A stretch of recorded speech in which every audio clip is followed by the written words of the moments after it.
Tertúlia. Então, boa tarde a todos. Hoje é dia 9 de novembro de 2014, é um domingo.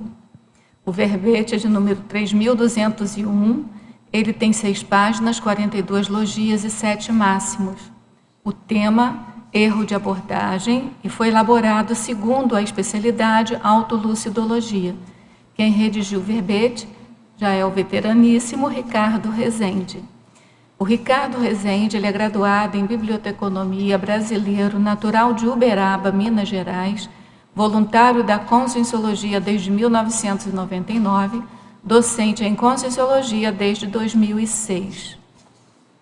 O erro de abordagem é o ato ou efeito de a consciência imperspicaz, acrítica, obnubilada, empregar maneira ou método de enfoque limitado na tentativa de tratar determinado assunto ou realidade, ocasionando engano, desvio ou omissão deficitária. Na pensenologia, nós destacamos o holopensene pessoal da holomaturidade, os cognopensenes, a cognopensenidade, os ortopensenes, a ortopensenidade.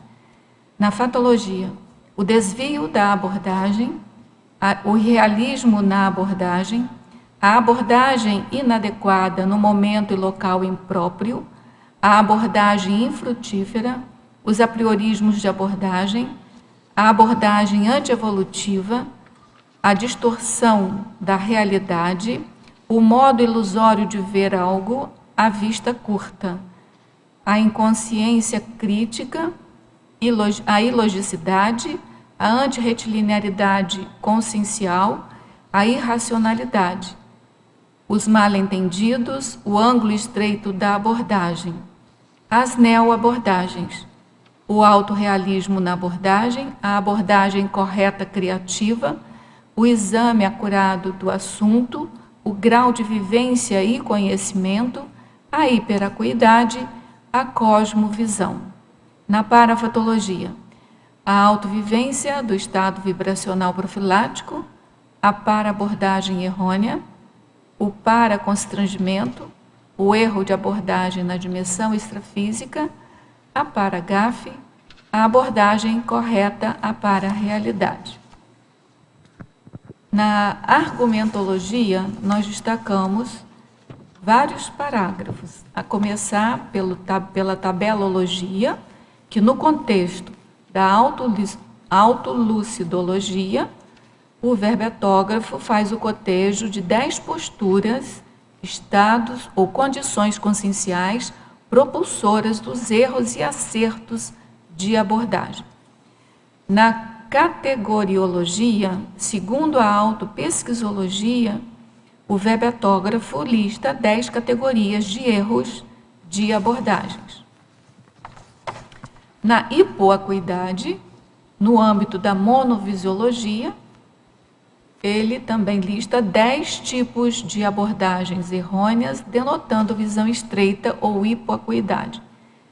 E no parágrafo hiperacuidade, em contraponto, sob a ótica da cosmovisiologia, ele lista 10 tipos de abordagens cosmoéticas, denotando visão ampla ou hiperacuidade. Depois ele apresenta o parágrafo indícios, e de acordo com a experimentologia, ele mostra 10 indícios de erro de abordagem na automanifestação. No parágrafo terapeuticologia, a gente destaca aqui a argumentação a respeito de que a autocura do erro de abordagem da realidade é alcançada pelo comando das próprias emoções. Em função disso, no parágrafo abordagens, o verbetógrafo coloca 10 perguntas-teste relevantes quanto ao autoexame crítico quanto às abordagens. Na remissiologia, nós vamos destacar os verbetes homeostáticos, não tem o neutro, que contrapõe aí aos erros de abordagem. Abordagem macro-micro, abordagem máxima, abordagem relevante. Macrosenso, racionalidade completa. O O erro de abordagem, em geral, é fruto da carência de aprendizados evolutivos ou da incompetência no emprego dos conhecimentos das múltiplas inteligências e habilidades inatas. Você já avaliou qual o índice pessoal de erros e acertos de abordagens na atual existência intrafísica até o momento? Vem empregando os próprios recursos e as potencialidades conscienciais a fim de ampliar o percentual de abordagens racionais corretas? Na bibliografia específica, o autor contribui com uma fonte de referência. Agora, a mega-análise elaborada pela equipe Enciclosapiens, composta de Marilene Raganin, Pilar Alegre e Socorro Frazão. Enfoque, equívoco, distorção, inabilidade e incoerência. Problemática, embotamento, mal-entendido, incompetência, neoabordagem. Constrangimento, antidiscernimento, cosmoeticologia, cosmovisiologia, autolucidologia.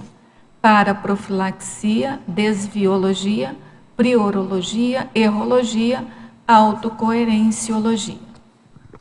Bom, antes da gente passar propriamente para a tertúlia, a gente quer fazer um comunicado e, ao mesmo tempo, uma solicitação, uma chamada a respeito da publicação dos 500 verbetógrafos da Enciclopédia da Conscienciologia.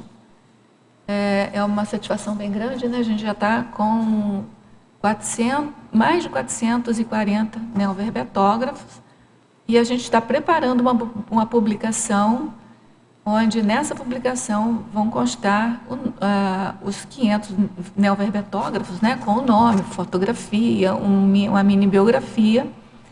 E para isso a gente precisa que os autores, os verbetógrafos, correspondam ao nosso pedido aqui que eu vou fazer agora. A Enciclosapiens comunica aos autores de verbetes da Enciclopédia da Conscienciologia que está organizando a publicação de livro-memória com os primeiros 500 coautores da Megagescom da CCCI. Se você possui verbete publicado e defendido no tertuliário e não recebeu mensagem solicitando o encaminhamento de informações pessoais para essa publicação, por favor, entre em contato com a Enciclosapiens por meio do endereço 500 verbetógrafos, tudo junto, 500 em número, tá? Numeral. Então, 500 verbetógrafos, no plural, @enciclosapiens.org. O Enciclosapiens é com Y, primeiro, né? Em si é com Y, e o Sapiens tem 2 S. Ou acesse o site www.icge.org e procure o link Enciclopédia e, em seguida, 500 verbetógrafos para obter mais informações. Então, agradece a equipe Enciclosapiens 500 verbetógrafos. E aí a gente pede assim, olha, se você não é verbetógrafo, mas conhece alguém que é verbetógrafo, está longe daqui de Foz, e mesmo que aqui em Foz, avise a ele que está tendo essa chamada, tá bom? E a gente agradece. Ricardo, a pergunta clássica é: o que te levou a fazer esse verbete? Primeiro o assunto, né, autolucidez, sempre é um assunto que eu estou priorizando, né, estudar. Mas também o erro de abordagem surgiu porque ao longo de alguns anos eu estava apresentando esses indícios que eu coloquei aqui no verbete de ter erro de abordagem. E esses indícios estavam me trazendo muito problema na vida pessoal. E só aí chegou um momento que eu comecei a passar por algumas recins, e dessas recins eu enxerguei que que eu estava tendo os erros de abordagem. E aí eu vi a diferença do antes, quando eu estava com erro de abordagem, e depois sem o erro de abordagem, como a vida melhorou. O meu entorno, os problemas começaram a ser resolvidos. Então, aí, a partir daí que eu vi, não, isso aqui é um bom estudo para mim, porque eu não só quero entender mais isso, mas passar para as pessoas assim, olha, talvez você está tendo esse erro de abordagem, e a pessoa estudar isso e ficar lúcida quanto a isso, vai facilitar muito para que ela consiga resolver os problemas que ela está querendo resolver. E isso foi o ponto principal. Você acha que isso pode ser uma técnica para acelerar a desperticidade? Com certeza, porque eu vi assim que depois que eu comecei a ficar lúcido sobre esse tema e aí eu ficar atento a se eu estou cometendo erro de abordagem ou não, ou seja, fazer um mapeamento, estudar, eu via que aqui a possibilidade de eu ficar anos amassando barro, acho que é a expressão, né? Ficar anos amassando barro naquilo vai diminuir. Eu vou ficar menos tempo errando, se eu tiver que errar, e aí eu posso já reparar aquilo, sabendo qual é a conduta melhor para fazer, tratar aquele tema, aquele assunto. E aí a situação dinamiza, né? Que você não vai passar muito tempo parado ou estagnado, né? Isso não tem nada a ver com dramatização do erro, né? Você Sim. aceita o erro numa boa, só que você está melhorando a abordagem. Né? Isso. Muito bom. Vamos passar aqui para as primeiras perguntas aqui dos teletertulianos. Ao verbetógrafo, professor Ricardo, Fatologia, página 6, final da 8ª linha. Como podemos acertar na mosca quanto à abordagem prioritária no atual contexto evolutivo em meio a tantas opções omnipresentes? Tá, vamos lá. Vamos para a pergunta de novo, peraí. Repita a pergunta. Então, vamos lá. É página 6, final da 8ª linha. É um item que você tem aí. Certo. Então, como podemos acertar na mosca quanto à abordagem prioritária? O item deve ser abordagem prioritária. Certo. No atual contexto evolutivo, em meio a tantas opções omnipresentes. Entendi. Bom, vou tentar responder conforme entendi.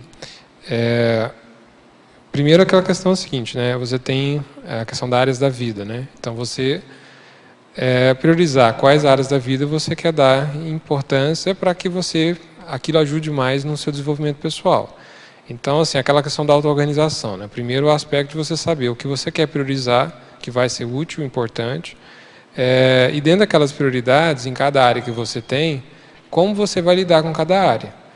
Eu vejo por aí. Então, a abordagem mais prioritária, né, vamos dizer assim, vai ser aquela que você vai te dar mais resultado. Aquela abordagem mais relevante vai ter aquela que mais dá resultado. Então, dentro de cada área, a sua abordagem deve ser aquela mais adequada àquele momento, àquela situação, que vai te ajudar, que vai também ajudar ao seu redor algum contexto. Então, eu vejo a ideia de abordagem prioritária seria isso, aquela mais adequada para o seu momento evolutivo, que vai dar resultado. Não adianta aplicar uma abordagem, talvez que você aplicou em outra vida sobre aquele assunto, que já não dá mais funcionando, não dá tanto resultado, e nem utilizar uma abordagem que não está adequada ao seu temperamento, ao seu contexto. Então, não sei se eu respondi. Respondeu. A única questão que a gente pode complementar, que eu queria que você complementasse, assim, ele pergunta assim, no meio de tantas opções omnipresentes, como é que você vai no fulcro da prioridade? Mas eu acho que você respondeu, né, por causa do foco, né? Mas aí eu queria que você expandisse mais. Né, assim, a autorreflexão, o discernimento, né, a pessoa saber a questão da auto-organização, ela fazer movimentos para que ela consiga não entrar nas entropias, né? E aí ela conseguir saber lidar com tudo da melhor forma possível, né? Aquilo que você falou também, olha, se você tem as linhas da sua vida que se traçou como prioritárias, as opções que não estão naquela linha não são opções, na verdade. Né? Então, ou seja, não é o externo que vai fazer você... Não é o externo, você ainda tem que ter uma linha. Eu acho que é interessante, quando você estava falando, eu pensei assim, são priorizações que geram priorizações, né? Que te ensinam a priorizar. Então, não é você ficar esperando, né? Sim. Você tem que fazer as primeiras priorizações, que aquelas primeiras priorizações vão te ajudar a ver as outras priorizações. Até porque eu fico pensando uma coisa, em cada vida entrevista que a gente está aqui, a época é diferente, os contextos é diferente. Então lá atrás, muitas vezes deve ter se questionado, nossa, como está difícil essa época, como é que eu vou lidar com tais situações, guerra, crime, violência e tal. Aí você passou, vem para cá, muda o contexto de novo, agora vamos pensar sobre esse assunto. Não adianta. Cada época vai ser realmente uma coisa, vai ter mais desafios. Então é a gente que vai ter que saber lidar com isso, desenvolver aspectos nossos e colocar de sair da ociosidade alguns trafores para a gente conseguir lidar com isso, né? Você quer ver um exemplo? Você falou muito bem, assim, você está numa cidade maior, né? Um centro maior, você acha que você não está conseguindo priorizar porque tem muita opção, tem muita dispersão, tem, né, várias atrações, enfim. Aí você vem para Foz do Iguaçu. Chega em Foz do Iguaçu, não tem praia, não tem cinema, mas não tem aquela quantidade de cinemas que tem na cidade grande, né? Teatro, círculos de amizade, assim. Aqui tem também, mas todo mundo trabalhando muito, enfim. Aí você chega aqui, você de novo, se você não tiver uma priorização, você vai desviar, você vai ficar perdido de tanta opção, até de cursos, de coisas boas. Mas então você tem que ter interiormente, né, o senso de prioridade para você. É o que você falou, não está fora de você. Não, tá, e mesmo que tenha um senso de prioridade, tem uma hora que você vai passar do ponto, você vai ter que ajustar para voltar naquele aspecto mais, naquele momento, naquele ponto mais de equilíbrio, né? Então, entre a gente está lutando bastante com essa questão da dispersão, porque é muita coisa que tem para você fazer, né? Sim. Então, a gente tem que acertar o ponteiro aí. É interessante isso que você falou. Vamos lá, Fatologia, página 6, terceira linha de baixo para cima. Poderia falar quanto ao esquema de abordagem? O esquema de abordagem é uma forma que eu estou vendo assim, de você lidar com isso de uma maneira mais técnica. Então, se você passa por recins, muitas vezes não programadas, você vai ver que você estava tendo um erro de abordagem, então você ficou lúcido para ver que você tinha erro de abordagem. Mas se você não passa imediatamente por recins, você vai ter que criar as recins, correr atrás das recins. Para fazer isso, por exemplo, no caso da abordagem, estudar, fazer um esquema de abordagem. Então, vamos supor, você coloca as áreas da sua vida que hoje estão mais atravancadas e você vai vir colocar ali assim. Então, a ideia é a seguinte, você tem ali, por exemplo, a área, vamos dizer, sei lá, família. Aí você coloca lá, faz numa planilha ou num papel e coloca lá o tema ou o assunto, qual que é a problemática que está tendo naquele assunto família, naquela área. E você vai colocar ali depois em outro item, qual é o seu modo de pensar e tratar sobre aquele assunto hoje. Aí relata, meu modo é assim de pensar, meu modo de tratar é assado. Aí depois tem um aspecto, quais as vantagens, que entre parênteses eu coloco pseudo-vantagens, que você tem ao pensar e tratar com aquele assunto daquela forma. Então, por exemplo, na família, você tem um tema que eu tenho intolerância ao modo que a minha família lida com determinadas questões no grupo ali, e eu sou intolerante e eu prefiro me afastar deles porque eu não quero me envolver nisso. Ou seja, aquela vantagem que você tenha de estou em paz, não preciso me envolver com esse povo. Mas é uma pseudo-vantagem, porque dentro de você aquilo não está resolvido, aquela relação com o grupo. Sim, porque se tivesse não estava com conflito, justamente. Né? E aí você colocar, e qual que é os prejuízos disso? Também outro item. Então o prejuízo é eu não estar conseguindo, por exemplo, não estar conseguindo assistir eles, ter condições de assistir eles. Primeiramente até assistir a si mesmo, né? E aí você coloca um prejuízo. E no final, qual que é o resultado? Se você está naquele tema, um assunto, está ali escrito qual é o problema, tem o seu modo de pensar e tratar, está descrito. Quais as pseudo-vantagens? Descrito. Qual que é esse prejuízo? Nesse conjunto todo, qual é o resultado final? Dessa situação, de manter aquele modo de pensar e tratar aquele assunto, qual que é o resultado final? Então, por exemplo, aqui no caso, poderia colocar, acaba que as relações familiares ficam estagnadas, não há avanço, perco a oportunidade de ter um convívio melhor nessa vida com eles e até fazer algumas reconciliações, e isso pode gerar problemas nessa vida, e pode ser que um dos itens da cláusula PETA da PROEX seja fazer algumas reconciliações. Então, ou seja, fazer essa análise das abordagens de cada área da vida que está mal parada, para que você trate de estudar aquilo e ver, se esse erro de abordagem, qual que é o erro de abordagem? É um modo equivocado de tratar aquele tema. Então, o seu modo de pensar e tratar está errado.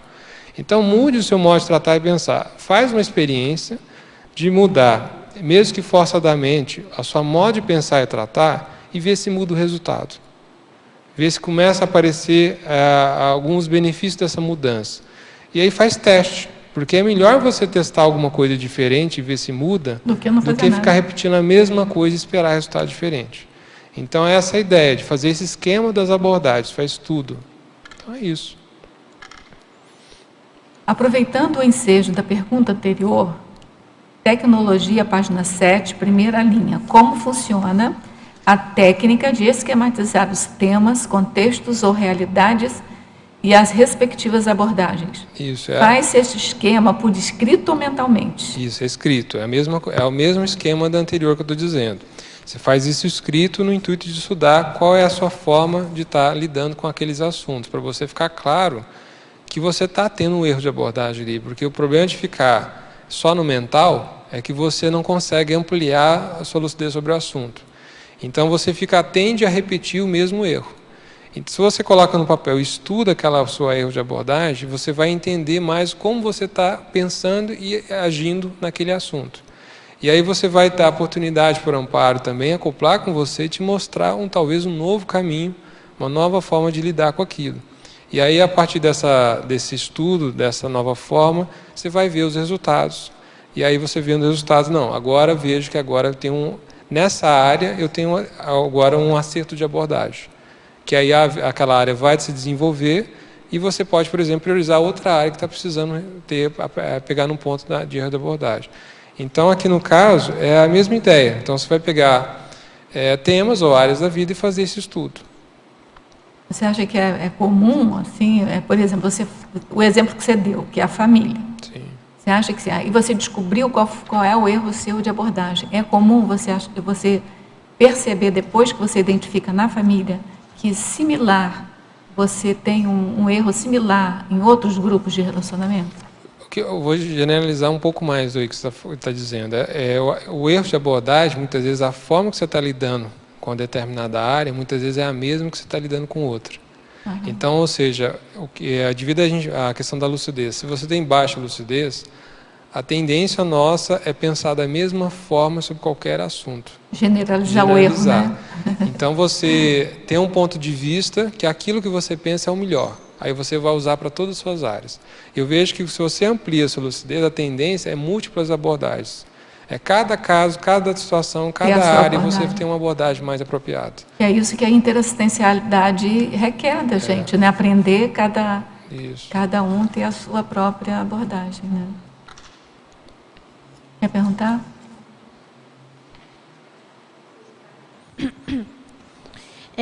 Eu queria entender um pouco melhor, assim, todo erro é um erro de abordagem e como que eu discrimino um erro, né? Porque você coloca aqui na sua tabela, na página 8, que um erro de abordagem tem uma, ignorância. Então, a forma de separar o erro por si do erro de abordagem é através, uma forma de pensar, eu coloquei através dos indícios. Que ali nos indícios, eu percebia, pelas minhas, na página 9, lá embaixo nos indícios, que há os 10 indícios ali que eu percebo quando há um erro de abordagem. Porque o erro de abordagem, eu vejo assim, qual que é o entendimento mais claro para mim? Que é de você estar repetindo um erro, que ele está rescindindo, né? Você repete ele várias vezes, e não muda os resultados. Então, no caso aqui, se você tem uma área da vida que não está se desenvolvendo, que ela não está melhorando, não é simplesmente um erro. Há um erro de abordagem, porque, ou seja, abordagem é o quê? É o modo de lidar, tratar sobre aquilo. Se aquela área não se desenvolve, aí eu coloco nesse aspecto de abordagem. O erro por si só é simplesmente um erro, ele não está enfocado como dizer assim... vou dar um exemplo aqui, pessoal. Mas deixa eu perguntar uma coisa antes, quando você vai lembrando. É assim, então se eu tentei abordar aquela situação de várias maneiras diferentes e não deu certo, isso não é um erro de abordagem, né? Pode ser uma outra situação, está acontecendo, não está dando certo mesmo. Pode ser uma experiência, né? Isso, então, para tirar esse teste, seria a pessoa abordar por vários ângulos de visão, né? Modo de ver, de tratar a situação. E ver que aquilo é realmente um erro, sei lá, não é para ir por aí. A gente pode dizer, de acordo com a pergunta dela, que todo erro é um erro de abordagem antes. Agora, nem todo erro de abordagem é um erro em si, porque pode ser, por exemplo, você faz uma experiência, você faz hipóteses, então aquelas hipóteses elas poderão ser confirmadas ou não. Sim. Se elas forem confirmadas, ok. Se elas não forem confirmadas, você abordou aquele problema, aquele modelo de uma maneira equivocada, omitiu alguma variável e tal. Mas se teve um erro, aí a causa foi um erro de abordagem. Eu queria entender isso, assim, sempre que eu errei, eu abordei de uma forma incompleta, ou entende? Pois é, bem... Uma coisa que eu consigo ver é o seguinte, o erro em si, de modo geral, e o erro de abordagem, uma coisa que eles têm em comum, que é a falta de lucidez. Falta de lucidez. Você não está sabendo lidar, acertar, ou seja, não ter uma visão melhor, uma lucidez melhor para saber como acertar. Isso eu vejo em comum. Agora, a questão é, realmente, cada situação que você pode ver, tem que estudar para ver se aquilo é somente um erro ou um erro de abordagem, tem que avaliar. Eu não estou conseguindo aqui exemplificar uma diferença, né? Mas o que eu vejo em comum é a questão da lucidez mesmo. Por exemplo, o Thomas Edison, que me veio na cabeça agora, ele fez 1000 e tantas experiências para chegar na descoberta da energia elétrica, né? Então, ele errou, ele cometeu erros de abordagem, mas assim, ele errou. Só que não foi um erro propriamente dito, uma coisa assim malévola para ninguém. Cada erro dele foi construtivo em relação à próxima situação. Ele só chegou na solução porque ele fez esses 1000 e tantos experimentos. Então, a gente não pode considerar que esses anteriores tenham sido erro crasso, mas ele errou a abordagem no início. De alguma maneira, ele pegou alguma variável, foi em algum sentido dos estudos dele, por alguma falha, por alguma omissão, e não deu no resultado. Mas cada erro daquele, entre aspas, tem um crescendo da enciclopédia, que é o crescendo erro-acerto. Né? Tem alguns erros que não são erros assim, de comprometimento. Então o importante mais é assim, entender que todo erro é um problema de baixa lucidez, né? E aí pode analisar aquela área para ver se a abordagem está errada, ou se a situação, ou aonde está a baixa lucidez para aprender, certo? Sim, acho que é por aí. O erro está sempre mostrando a gente que a gente tem que aprender mais. Né? Rosa, eu queria fazer uma pergunta para ele, nesse negócio que você está falando. Porque parece assim, tem uma coisa que seria a questão do teste, que de alguma forma, às vezes, lá dentro do teste está prevista a possibilidade de ter erros, né? E a outra coisa é, talvez a pessoa está, vamos dizer assim, viciada, sei lá, num jeito de pensar e tudo, que faz com que ela não consiga ver, né, outras maneiras ou outras possibilidades que possam trazer um acerto, né, no objetivo que ela pretende, né? Porque eu estou pensando aqui, porque às vezes o teste, né, faz parte de você, vamos dizer assim, não ter os resultados esperados lá, você faz várias vezes e às vezes aquilo não dá o resultado que você quer, mas de alguma maneira você extrai conhecimento dali para que você melhore a sua abordagem. Nesse sentido, eu acho que o teste não seria exatamente considerado um erro nesse sentido. Viver, experimentar, agora, né? O erro de abordagem, pelo que eu estou entendendo, vê se é isso, Ricardo, seria esse viés, às vezes, viciado da pessoa de querer tratar a questão de uma determinada forma e ela não para analisar um pouco mais, assim, com uma abrangência um pouco maior, e aquilo fica, né? Ele fala aqui que é de forma abrangente. Isso está certo mesmo. Tanto que, assim, um assunto que eu acho que tem bastante relação com a abordagem é priorismo. Que é a convicção que a pessoa tem que ela está no rumo certo, que ela está pensando certo, né? E ela vê que depois de anos e anos, que aquilo não está gerando resultado, não está dando melhorias na vida dela. E aí ela vê que aquela convicção dela não era correta, né? Então, realmente, essa parte viciosa, né, de atitude, né? Eu acho que tem bem relação com o erro de abordagem mesmo. Tudo bem? Você queria falar alguma coisa? Professor Ricardo, Principiologia, página 7, primeira linha. Poderia explicar o princípio da primazia da realidade sobre qualquer ilusão no contexto do erro de abordagem? Aquilo que eu venho percebendo, assim, a partir do momento que você vai ampliando a sua lucidez, você vai tendo uma visão bem diferente da realidade em relação a como estava antes, quando você estava com baixa lucidez. Então, a importância de você ter lucidez para enxergar melhor a sua própria realidade, a realidade que está fora de você, a realidade externa, né? Você vai vendo que ela combate as ilusões que você tinha antes que fazia você errar. Então, eu vejo que a importância, né, que no caso a primazia da realidade, né, ela é muito melhor do que a ilusão, no sentido dos benefícios de você saber, poder acertar mais, entender mais, compreender mais o que está ao seu redor e saber, assim, agir da melhor forma possível, né? Então, é nesse sentido que eu acho que a importância da lucidez para você saber, poder enxergar melhor a própria realidade e a realidade também dos outros, né? Tem uma pergunta aqui, Ricardo, que é para mim, mas depois que eu responder, você, por favor, você complementa, tá bom? Então, ele fala assim, ó, professora Rosa, com frequência tenho telepatia com consciência, ou talvez seria com assediador, a qual não me traz nenhum aumento de conhecimento vindo desta conexão na maioria das vezes.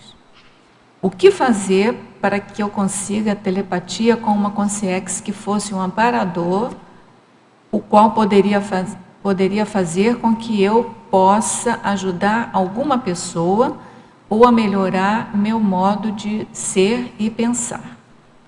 Não sei se ficou claro para você. Bom, aí eu pensei nessas possibilidades. Vou te falar o que eu estou pensando, depois eu quero que o Ricardo complemente, se alguém também quiser mais complementar. Eu pensei em várias questões. Primeiro, aqui parece, pode ser que eu esteja errada, que ele quer receber uma telepatia para melhorar, para poder ajudar as pessoas, né? E a gente tem aqui um princípio que diz o seguinte, para você encontrar o amparador, você tem que ir ao encontro do assistido. Então, o caminho, eu penso que seja o inverso, tem que ser praticar assistência sem medo de cometer erro de abordagem, procurando não cometer, procurando ter todas as atenção, aí a lucidez, a hiperacuidade, mas tem que se lançar na experiência de praticar a assistência. Nessa hora que você predispõe a fazer assistência, aí você vai receber o amparador. Isso é uma questão. Eu penso, não sei se você faz TENEPS ou não, se você tem condições de fazer TENEPS ou não, mas eu penso que a TENEPS seria um momento assim que seria, vamos chamar assim, o ápice, né, dessa questão aí de atrair aí o amparador para o teu lado. Outra coisa também que eu penso que dá muito resultado é ler textos de autorreflexão da conscienciologia, conscienciológica. Não só da conscienciologia, mas qualquer texto que seja que eleve assim o pensamento, o mental soma para questões mais avançadas, certo? Outra coisa também que eu fiquei pensando é que é para a gente ficar bastante atento, e você também ficar bastante atento, porque a telepatia com o amparador, às vezes é muito sutil. Não é igual do assediador que vai lá e mexe, você sente às vezes na hora. Muitas vezes a telepatia do amparador é muito, muito sutil. Então, o que eu acho que é bem importante você começar a fazer, pegar essa prática, de anotar, por exemplo, todas as sincronicidades, todas as ideias que vêm à tua cabeça para resolver determinada coisa, você anota, para depois você observar se aquela ideia é do seu cotidiano, se é uma coisa da sua natureza ou não, e se os frutos daquilo deram resultado ou não. Então, assim, são várias frentes, né? Primeiro, começar a fazer assistência desde já, ler bastante, melhorar assim, o seu conhecimento sobre a parafisiologia do seu holossoma, como é que funciona a questão da sinalética energética, como é que funciona as sinaléticas mentais somáticas, como é que funciona a sua conexão, né, paracérebro com paracérebro, não só com o amparador, com as outras pessoas também. E ficar mais atento com essa questão aí da sutileza do amparador. O amparador limpa as energias em volta da gente, mas ele não faz nenhum barulho, assim, não faz nenhuma pressão. Quem faz muita pressão, quem dá tudo muito de graça, é o guia cego, o guia marótico ou o assediador. Agora, obviamente que tem aquelas pessoas que desenvolvem o parapsiquismo, que têm uma habilidade maior. Mas isso não quer dizer que a pessoa está ali, ou que o amparo veio, ou que o amparador veio fazer telepatia com ela, porque ela, com a lei do menor esforço, ela conquistou aquilo, não. Normalmente, se a pessoa tem um bom parapsiquismo, é porque ela usou a lei do maior esforço, ou em vidas anteriores, ou mesmo nessa vida, e foi ao encontro dos assistidos. Tudo é a partir da assistência. Agora, Ricardo, fala aí as suas dicas para a pessoa. Já disse tudo, né? Mas, da minha parte, assim, o que eu vejo nesse assunto é assim, cada vez que há uma melhora no aspecto intraconsciencial nosso, e facilita o raporte com o amparo. Se geralmente a gente está numa questão íntima muito mal resolvida, cheia de entropia, né? O amparador não tem como fazer o raporte de ter telepatia, né? Então eu vejo que para mim, cada vez que eu vou melhorando mais minha realidade íntima e ajudando mais os outros, o amparo vai se aproximando mais e querendo mais comunicar, né? Mas você falou uma coisa bem importante, que são reciclagens íntimas, né? Essas reciclagens, às vezes, elas vêm em função da necessidade da assistência que você faz, né? Então é tudo uma coisa meio intricada, é um sistema, né? Na página 10, no parágrafo terapêutico-logia, o item 4, está trazendo a questão da direção.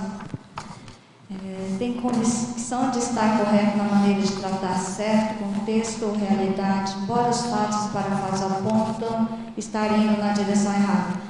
Eu levantei algumas questões, se esse item seria o exemplo mesmo daquela questão da apriorismose, né, que você já comentou, né, se realmente é uma condição de falta de lucidez, porque os fatos e parafatos estão mostrando que você está na direção errada e, no entanto, você está insistindo. Talvez seria esses dois exemplos, mas daí eu pensei em outra situação, se realmente não teria alguma situação em que os fatos e parafatos, pode ser, acho que é por falta de lucidez mesmo, está mostrando a direção errada, mas você está correto. Porque nós estamos indo no contrafluxo, né, do Holopensene da Socin. Então, um exemplo bem básico, assim, por exemplo, você está indo para trabalhar no voluntariado. Né? Daí, o que acontece? Né? Às vezes, você acopla com alguma consciência assistido e você começa a contrapensenizar, começa a acontecer dispersão, pode acontecer até acidente de percurso, cai coisas. Então, aí nesse caso, né, lógico, está faltando a lucidez da pessoa, mas para ela, os fatos e parafatos estão mostrando para não ir. E aí o que acontece? A pessoa retrai e não vai, e sente aquele alívio, poxa, eu fiz a escolha certa. Na verdade, ela não fez a escolha certa. Né? Caberia também, não sei se poderia dessa forma também interpretar. Você pode interpretar dessa forma também. Mas aqui a intenção minha foi mais no aspecto assim, da pessoa que ela está ainda naquela fase bem egocêntrica, né? Que ela ainda está pedindo muito para si. Então ela está fazendo de tudo para manter aquelas convicções que atendam a necessidade dela. E aí, aí muitas vezes os fatos para fatos mostram que ela não vai para lugar nem naquele ponto, ela vai ficar parada, estagnada, somente querendo atender o ego dela. Então, fatos para fatos no sentido por exemplo, de colegas estarem indo para frente no sentido de desenvolvimento, estar conseguindo ter um desempenho melhor que você e você está ficando para trás. A questão do amparo, perdendo a oportunidade de trabalhar com uma equipe de amparadores para desenvolver alguns projetos. Então, e você vendo que aquele projeto já está em desenvolvimento por outras pessoas. Então, é nesse sentido que mais que eu quis falar, né? Uhum. Mas eu comentando, expressando agora, estou vendo mesmo que houve erro de abordagem. Isso, é isso que eu ia falar. Porque a pessoa achou que estava certa. Né? É isso que eu ia falar. Houve o erro de abordagem. Por quê? Porque ela teve uma limitação de abordagem. E ela não, ainda... a interpretação do fato e do parafato, se a pessoa fizer uma interpretação equivocada, ela está cometendo um erro de abordagem. É exatamente esse caso que você está falando. É o mais sério. Não é o parafato e o fato que está mostrando que está errado. Não, é o contrário. É que a pessoa não soube ler o que significa aquele parafato e aquele fato. Ela só vai entender que aquele fato é parafato. E aí a gente vê a questão até às vezes do lock externo também, né? Que assim, que se a pessoa, entre aspas, fosse avaliar, né? Se por acaso a coisa estiver fácil, então é porque eu estou no caminho certo. Não é bem assim, né? O lock tem que ser uma coisa mais interna, né? Porque senão a pessoa fica dirigida só pelo que está, né, observando externamente. Na verdade, ela às vezes está interpretando aquele fato que está acontecendo em volta dela de maneira equivocada. O fato está totalmente correto, mas ela que não soube ler. Falta conhecimento, acho que tem, né? Para você não ter a coisa que ele fala até na definição aqui, ó, que é um enfoque muito limitado. Ela não estudou, não compreende, não conhece toda eu já ouvi falar de voluntários que faziam assim, driblavam os assediadores para chegar no voluntariado. Então, mas sabe qual é brincadeira? Sabe qual é o maior drible? É um estado vibracional bem feito. E assim, a pessoa mesmo, então, se aquilo está acontecendo, aí que ela tem que ir mesmo, né, para depois tirar, assim, fazer uma comparação, porque provavelmente já aconteceu muitas vezes, e a pessoa vai começar a ver os fatos e parafatos que ela está ficando estagnada, porque se ela retrai, é isso que os assediadores querem, né? Então, sempre ela vai estar fazendo aquele mesmo movimento e não vai caminhar. Então, a hora que ela enfrentar aquilo, né, pelo lock interno, e aí ela vai começar a ver os benefícios, começa a ver também a atuação com amparo de função, porque nesse caso o que ela está fazendo? Está abraçando com os assediadores, né? Agora, por isso que eu acho tem um princípio, né, da Conscienciologia que eu acho brilhante, que evita ou é uma salvaguarda para isso, que é 1% de teoria, 99% de prática, sendo que esse 1% de teoria é fundamental. Porque você tem que conhecer. Esse 1% de teoria significa você estudar, você compreender, você abrir a sua mente, né, para você não cometer nenhum erro de abordagem. Erro de abordagem é uma visão curta, como você coloca aqui no teu verbete, né?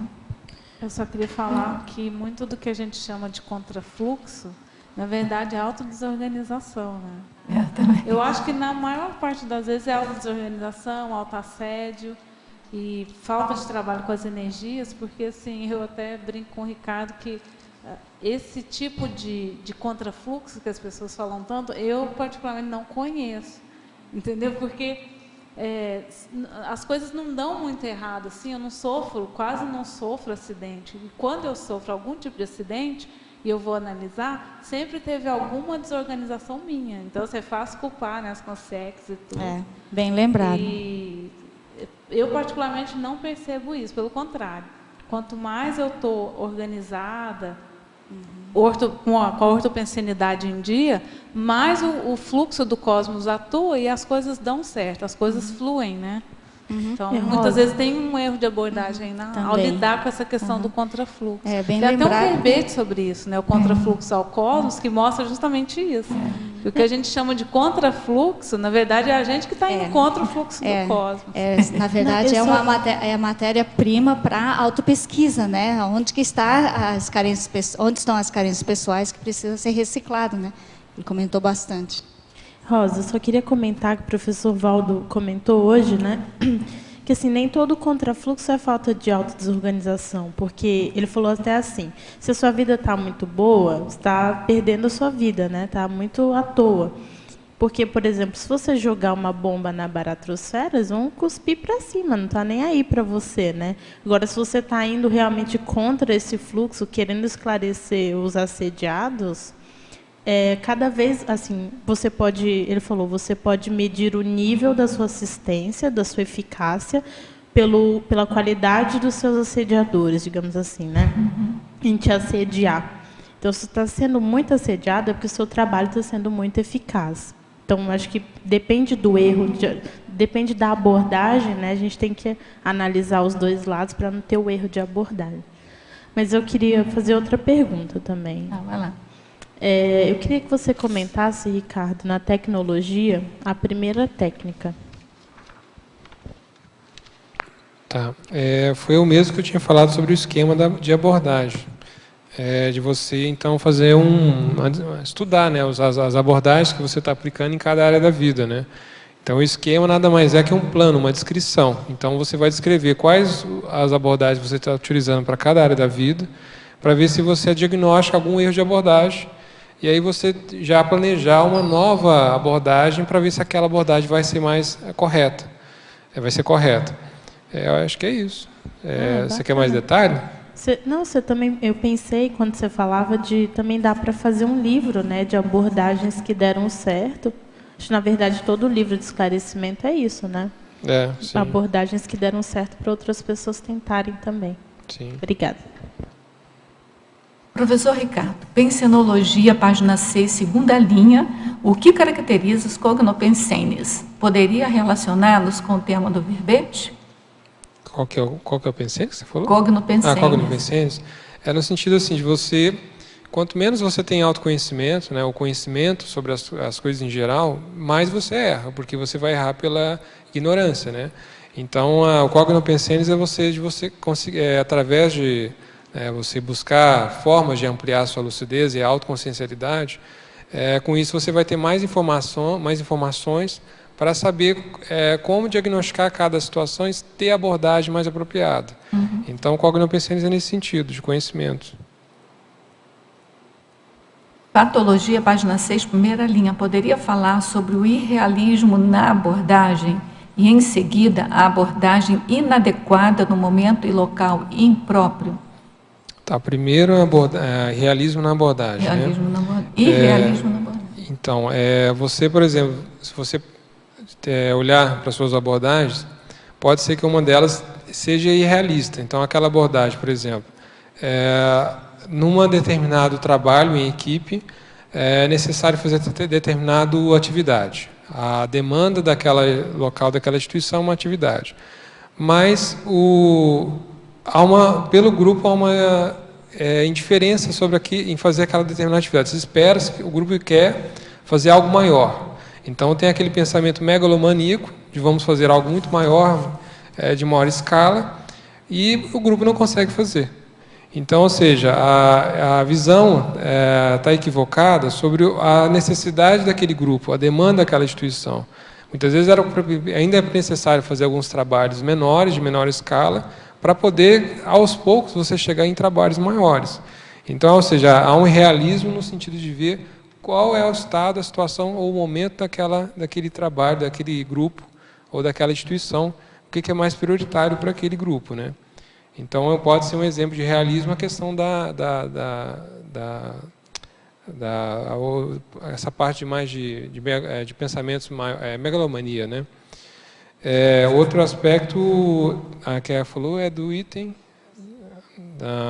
uma abordagem inadequada no momento e local impróprio, né? Isso. Então, aqui pode também ter uma questão de grupo também. Você trabalhando ou voluntariando numa instituição, você vai vendo como é que está funcionando o grupo. E você sabe que alguns assuntos ou temas, algumas abordagens ainda não vão funcionar naquele grupo. Se você inserir aquilo, vai assediar todo mundo e não vai fazer bem. Então, não é o momento certo para tocar naquela informação. Espera passar o tempo, o grupo adquirir mais maturidade sobre aquilo, e aí, na hora apropriada, você vai lançar aquela informação. Você vai abordar o grupo sobre aquele item, aí sim o grupo vai ter mais condições de ver, não, é realmente importante, não assedie o grupo, e aquilo pode ser desenvolvido naquela fase. Tem outra, talvez isso, né, um exemplo, né? Mas isso aqui também a gente pode colocar no aspecto pessoal, né? Eu, por exemplo, escrever verbete. Adiantava para mim, anos atrás, falar, não, eu tenho que escrever verbete porque todo mundo escreve, é erradíssimo, eu não estou evoluindo, eu tenho que forçar a barra e me obrigar a escrever. Eu não dava conta, eu não tinha condição. Então, vou ter essa abordagem comigo, repressora, para querer crescer, evoluir, mas eu não vou dar conta. Então, espera eu superar alguns problemas pessoais, passar por algumas recins, para que eu tenha condições de fazer isso. Não é autocorrupção, é senso de timing.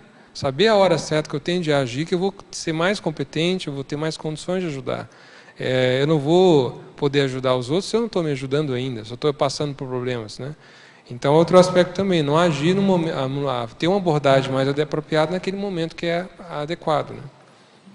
Em Fatologia, página 6, quarta linha, poderia explicitar o embotamento da mente fechada e retrógrada? Achou na quarta linha? Sim, aqui tem relação, por exemplo, com que a gente estava falando com o apriorismo, né? Que devido à baixa lucidez, a tendência é ficar realmente ruminando, pensando de uma determinada forma, que nem eu estava dizendo, viciosa, né? Que a pessoa fica naquele ponto e ela não sai, ela não abre mão daquela forma de pensar.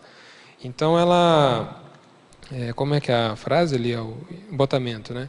Então ela fica nessa condição embotada, né? Ela não consegue enxergar nada além daquele aspecto que ela valoriza ou visualiza. Então ela fica presa naquele modo de pensar.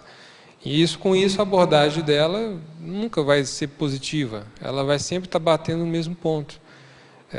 Então o embotamento é nesse sentido, da pessoa estar com a lucidez obscurecida, ela não está clara, ela não está confusa. Então ela não consegue ver além daquilo que ela está manifestando, que ela está pensando. Em Parafatologia, página 6, segunda linha, poderia falar, se possível, com exemplos, sobre o paraconstrangimento e a paragafe? Aqui é comum a gente ver alguns relatos, né, de projetores que vão ter alguma experiência extrafísica e acabam se confrontando com situações que acabam tendo gafe ou constrangimento, porque ela não soube se comportar da melhor forma possível ali, ou seja, ela não soube ter uma postura mais apropriada, então ela pode estar sofrendo essa situação. Não necessariamente é um erro de abordagem, mas eu já tive uma experiência de ter tipo um contato ou entrevista com o amparador, e no sentido de ter uma troca uma conversa, né? Eu vi que a necessidade era que eu precisava ouvir algumas coisas. E nesse período eu me sentia perto dele como uma criança, um tolo, bastante infantil, até a postura corporal parecia que eu estava encurvado, e ele numa postura séria, serena, tranquilo, não havia julgamento da minha situação que eu estava naquela hora, mas eu me sentia constrangido de estar do lado dele. E não porque ele era melhor ou superior, mas porque eu estava me constrangendo por estar daquele jeito, porque era opção minha. Eu poderia estar melhor do que aquilo. E aí, muitos anos depois, eu tive um novo reencontro e a minha situação estava melhor. E eu não estava me sentindo mais constrangido. Então, nesse caso, não é um erro de abordagem, mas quantas das vezes a gente pode estar no extrafísico e estar numa situação que a gente se constrange por uma forma de abordar, uma forma de se comportar, abordar equivocada, né? Porque, como diz, você está escolhendo aquela abordagem, né? De qualquer maneira, você não recuperou sua consciência lá, porque você era muito melhor do que aquilo, né? Sim. De qualquer maneira, houve uma hipocuidade, né? Sim. Mas eu não sei se alguém teria um caso de um erro de abordagem, porque o mais comum que o pessoal fala de erro de abordagem extrafísico é quando você vai abordar alguma consciência para assistir e você quer abordar de uma forma que seria desrespeitosa ou inapropriada. E o amparador muitas vezes pode estar dando uma sugestão que não é assim, mas você insiste em fazer daquela forma, aí ele te deixa, fica só na condição de observador e te deixa se manifestar. E você vê a gafe que você passa com a consex que você está assistindo, que a consex ela acaba não ficando mais receptiva, acaba entrando querendo te assediar, porque você teve uma abordagem anticosmoética. Então pode ser também um exemplo desse que o pessoal fala. Eu tenho algumas experiências, até fiz um verbete, ideia resgatogênica, que eu conto. Eu precisei de 4 idas, né, no extrafísico para resgatar uma pessoa da família por causa de erro de abordagem. Eu chegava lá, ficava tímida ou ficava com apriorismo. Não pode mexer, tem que... Sabe, eu ficava com os apriorismos que eu tinha ainda aqui. Então, eu consegui ver naquelas projeções minhas exatamente como é que os apriorismos, o modo de ser, de não querer incomodar, de não querer, assim, um certo titubeio, né? Como é que aquilo atrapalha, não só aqui como lá, entendeu? Isso para mim é um erro de abordagem também.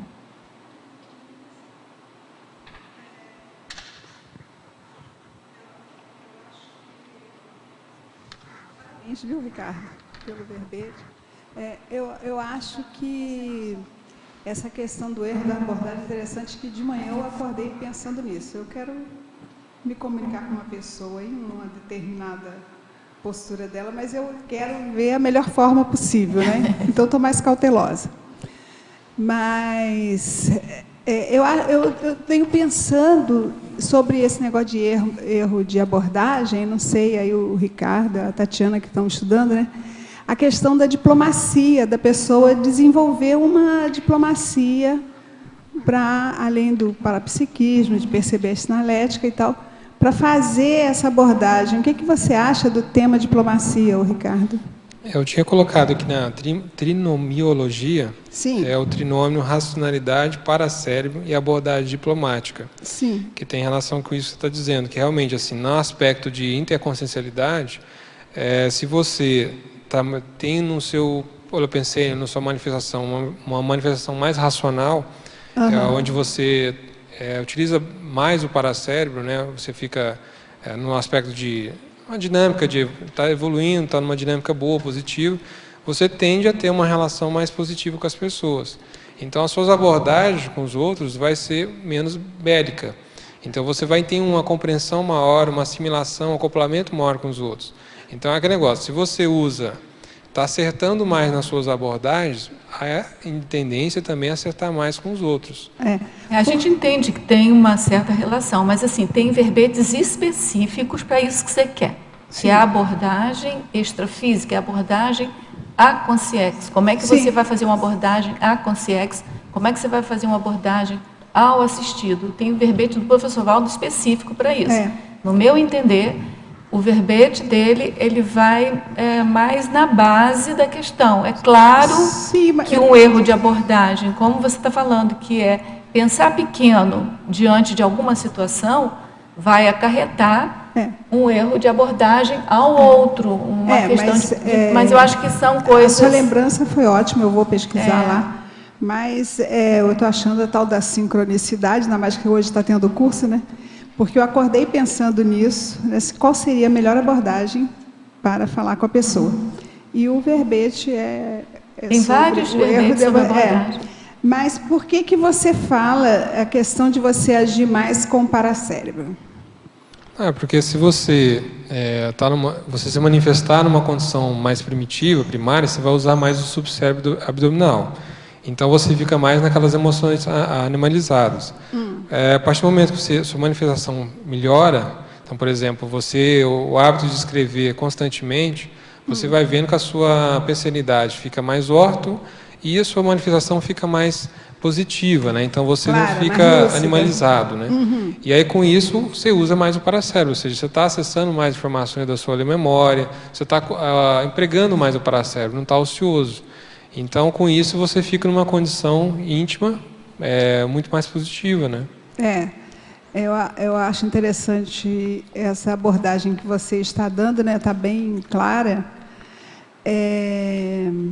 porque eu estou pesquisando o paracérebro, já pesquiso há algum tempo, já fiz alguns trabalhos a respeito, e agora eu quero fazer justamente essa separação. O momento que a pessoa está sob o predomínio do paracérebro, um paracérebro magno, né?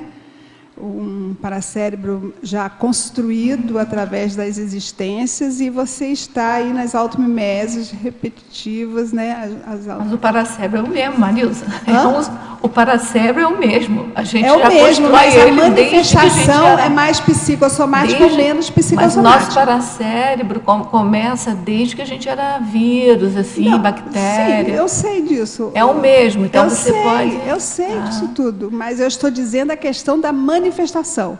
O momento em que você está usando mais, como ele falou, o paracérebro através... Integral ou ele obnubilado pelo psicossoma? Ele obnubilado pelo psicossoma, predominância do subcérebro abdominal. É isso que eu estou pesquisando, estou vendo. Então, para mim, foi muito bom, Ricardo. Parabéns aí, o verbete está muito bom, viu? Obrigado. A gente tem um pedido aqui para polinomiologia, página 7, terceira linha. Poderia expandir o polinômio inteligência intraconsciencial, inteligência interconsciencial, inteligência interassistencial e inteligência evolutiva. Todas as inteligências que nós temos direito. Quando eu estava fazendo esse estudo, eu percebi o seguinte, por exemplo, no meu caso, desde novo eu tenho uma facilidade para fazer autorreflexões, me isolar para poder pensar mais, é um aspecto mais filosófico das coisas. E isso me ajudava a ter uma inteligência intraconsciencial. E quando você vai estudar sobre erros de abordagem, você tem que trabalhar muito com a inteligência intraconsciencial, de você tem que ter muito estudo, muita pesquisa dos seus próprios erros, então você tem que refletir bastante. Então, a partir desse trabalho, acaba, como a gente estava dizendo antes, acaba que ajuda também a você a desenvolver a inteligência interconsciencial. Porque a partir do momento que você está compreendendo mais a sua própria realidade, vai ajudar também a compreender mais a realidade dos outros. E aí você vai no desenvolvimento. E a inteligência interassistencial e evolutiva as respectivas consequências no processo. Você vai tendo mais condições de, nos momentos de assistir, saber as abordagens mais adequadas para cada consciência, para cada contexto. E no caso da inteligência evolutiva, você discernir o que é melhor, o que é melhor priorizar, quais atitudes são mais positivas para você evoluir e ajudar o grupo que você está envolvido também a evoluir. Então, vejo que essas inteligências, todas elas ajudam na abordagem para cada situação. Seja para a abordagem quanto à própria evolução, a abordagem quanto à questão da assistência aos outros, a abordagem na relação com os outros e na abordagem na relação com você mesmo. Na página 9, a sequência da categoriologia. Você podia desenvolver o item 2 e o 10, por favor? Tá, o 2 e o 10? Isso. Tá, o erro de abordagem comum e singular. Então, o singular é um caso raro, né? Então, aí aqui tem que estudar, né? Cada pessoa tem que estudar seus próprios erros de abordagem, até dos outros, né? Para ver. Aquele erro é comum, a maior parte das pessoas, ou seja, você verifica aquele de abordagem, comete a maior parte das pessoas, é comum, ou não, aquele erro de abordagem que você está vivenciando não é comum. Aí vale a pena estudar. Por que ele não é comum? Quais as características que diferenciam ele dos demais? E o outro é? Essa ideia do comum, o que você está chamando? Comum por exemplo, assim, dá um exemplo. É maior quantidade? Não. Por exemplo, aqui, ó, a pessoa jovem que quer ter independência financeira, sair de casa. É comum a gente ver entre os jovens que nessa fase ele entra em uma rebelia. Ele fica se revoltado com os pais e aí faz de tudo para causar uma guerra para poder sair de casa. Quer dizer, é uma erro de abordagem comum entre os jovens. Muitas vezes, se ele tivesse, né, uma visão melhor, isso faz parte da etapa da vida, então eu tenho que me planejar para sair de casa, junto com o apoio dos meus pais, então eu vou fazer por etapas para que eu possa sair de casa dentro da paz, sem precisar brigar com ninguém. Então eu vejo que é um erro de abordagem comum entre os jovens. Então o singular, nesse caso raro, pode ser um inversor. Ele justamente fazer esse movimento de ir por etapas, fazer tudo sensato, com racionalidade, e aí a coisa, você vê que é um acerto de abordagem, né? Singular, né? O outro item é o 10. É o 10. É de abordagem unibilateral. Isso aqui eu relacionei muito com a dupla evolutiva. Então, assim, eu e a Tatiana está junto há 14 anos e eu já vi muito isso na gente, assim, eu muitas vezes estou tendo um erro de abordagem na forma de tratar aquele assunto no relacionamento, mas ela não, ela está correta. Só que eu acho que não, eu estou certo. Só que no outro caso, os dois estão tendo o mesmo padrão de erro de abordagem naquele assunto. Os dois, ou seja, bilateral. Então é bem específica do evolutivo, eu pensei aqui. E por que você chamou de reciprocidade? No sentido assim, de ambas as partes, né? O erro é de ambas as partes. Não entendi. Muito obrigada. Bem? Então vamos lá. Professor Ricardo, Fatologia, página 6, segunda linha, de baixo para cima. Quais as táticas utilizadas para evitar o erro de abordagem ou corrigir a situação quando se percebe o erro durante a abordagem? Então, o primeiro ponto que eu acho importante em todo erro de abordagem é a questão da emocionalidade. Todo erro de abordagem está assentado na emocionalidade. Então, se você está vendo que há um erro de abordagem, primeira atitude sensata, ou seja, uma tática, é parar para refletir. Não rescindir o erro. É parar para refletir para saber, não, o que está acontecendo, por que eu estou errando, e a enxergar as consequências daquele erro, que a gente estava falando da questão do esquema de abordagem, para ver uma nova abordagem e ver se aquilo vai melhorar a situação, vai ser a abordagem mais correta para aquela situação. Então, a tática ela vai depender do estudo de cada erro de abordagem. Você não acha que pode ser falta de conhecimento? Por exemplo, a pessoa extremamente segura, tranquila, ela só não teve informação, não adquiriu um determinado conhecimento, então ela não conseguiu enxergar uma situação mais ampla e ela pode ter cometido um erro de abordagem. Pode. Porque assim, que nem a gente estava colocando... E eu concordo com você. De modo geral, no nosso patamar, é sempre a emoção que é o vilão da história. Mas eu acho que tem a ignorância, a ignorância santa que eu estou chamando, sabe? Aquela da própria evolução. Sim. Não, concordo. Mas assim, o problema que eu vejo, no meu caso, senso crítico pessoal, que para mim é difícil, tem hora, pensar assim, não, será que realmente é ignorância minha? Porque eu fico pensando assim, por fato de a gente estar com hipoacuidade, alguns trafores ficam ociosos, algumas potencialidades, então assim, você não tem noção ainda de quanto que você sabe, de quanto que você é capaz. Então, quando você admite naquele momento de primeira vista, não, é porque pela ignorância na experiência, eu acho que não é o melhor. É melhor primeiro refletir, porque assim, pode ser que não seja na experiência e ignorância. E aí, muitas vezes, essa justificativa ajuda você a ficar de corpo mole. Porque, não, a ignorância é minha, eu tenho que aprender com os erros, eu vou esperar ter experiência. Mas será que é o seu caso? Isso que é a minha dúvida, entende? Mas assim, a gente está andando, caminhando no périplo evolutivo, né? De consciênsula até o serenão e possivelmente CL. Possível não, com certeza CL. Então, assim, eu sempre penso isso. Você está aqui no ponto X. Esse ponto X tem alguma coisa à frente que você não conhece ainda. E tem alguma coisa que você já conhece, que você poderia estar no X mais delta X aqui, só que você não está por autocorrupção, por apriorismo, por alguma coisa. Então, é complicado mesmo você saber, naquele ponto, se você está fazendo algum tipo de erro de abordagem, por quê? Você poderia estar mais adiante e não está, ou se realmente você está no teu máximo e não conhece aquilo. Então, a gente tem que criar, cada um a sua estratégia, como você fala aqui, para a gente determinar isso. Eu penso, assim, que quando você não tem mal-estar, é porque você não conhecia aquilo mesmo. Porque a gente sabe quando a gente está aquém da onde a gente pode estar. Então, se criou algum mal-estar, se criou aquilo que você chama de autodesculpa, não, mas eu também não sabia, já errou. Então, uma pessoa que tem assim, uma autoconsciencialidade, se ela tomou uma decisão, fez um erro de abordagem por ignorância, porque não sabia mesmo daquilo, imediatamente ela vai incorporar aquilo como mais um dado para ela e não vai ter problema de culpa, de nada. Eu penso isso, né? Agora, não é fácil.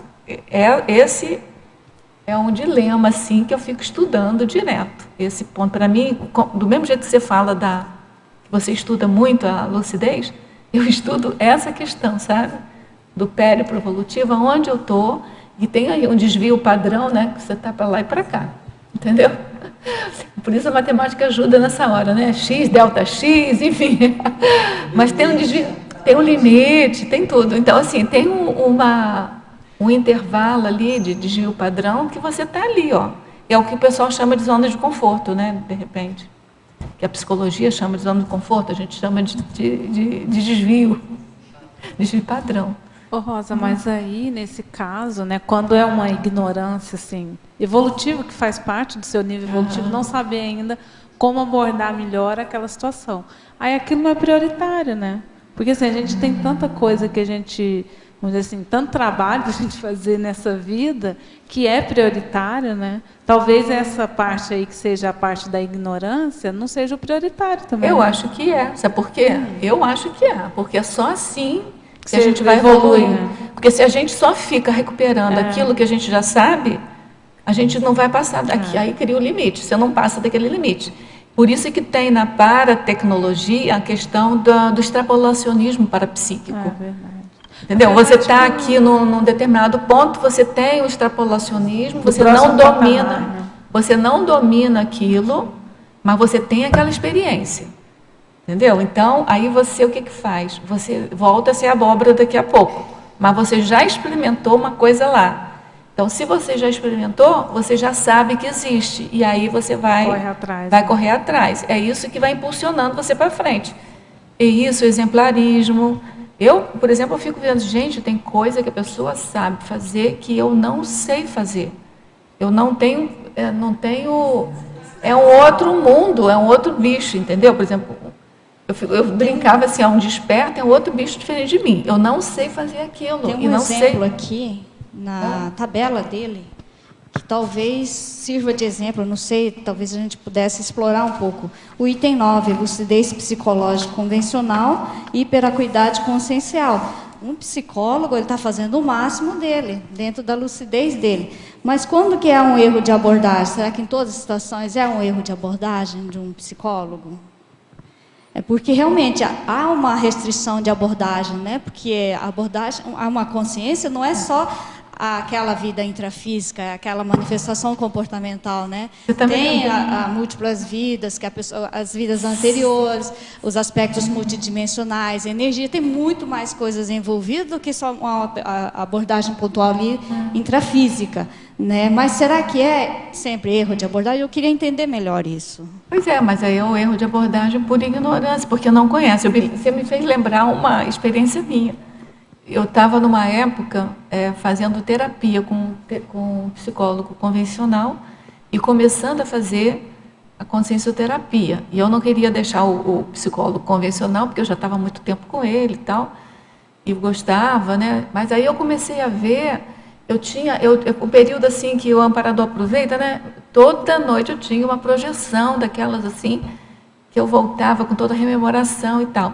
Eu falava para o terapeuta convencional, ele dava aquelas interpretações, assim, tudo bem, dentro do contexto dele, correto. Aí eu ia para a consciencioterapia, era uma abordagem super mais avançada.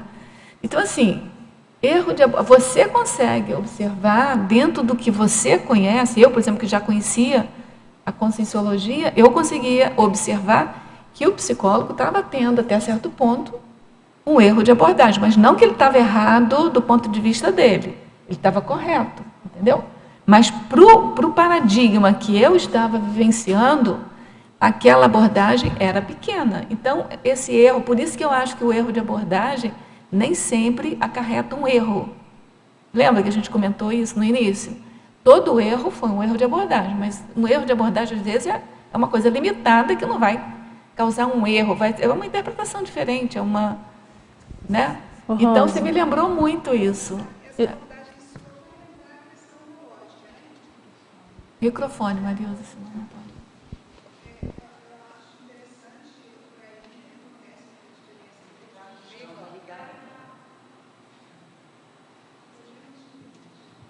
Deixa eu funcionar.